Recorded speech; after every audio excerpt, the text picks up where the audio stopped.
Uptown Swing. Number 1. Charleston, Brian, Peter. So we did the kickaways again, and y'all did a great job. So here's how we get into it, right? We got 1, 2, 3, 4, 5. Then we double kick, and we double kick, and we double kick forever. Unless we want to go around the world, do a 360 with these. That turns into single kicks. Watch it.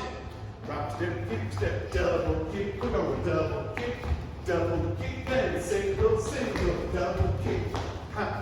So, when we're doing that one, the turn is single kicks. Why?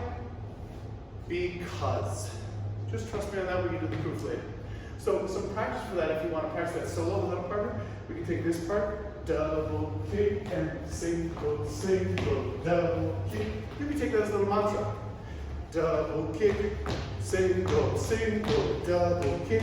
Just get used to that. And if you want to practice turning and kicking, you can pick either direction, you can keep your leg, and just pump. You can switch legs, same direction, or go the other direction. You can switch legs if you want. The idea is just keep pumping, don't kick in directions. Turn from here, not from your feet. That'll be really, really helpful. And again, next week you're going to be way better at any legs, you're getting great with it.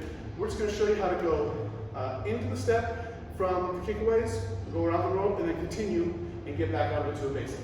5, 6, 7, 8. Ha, ha, ha, hey, ha. Here come the kickaways. Ha, and ha, and ha. Now, here come the turn. So, wait, bang, hook, ha. We're going to keep it going, or we could wrap it up.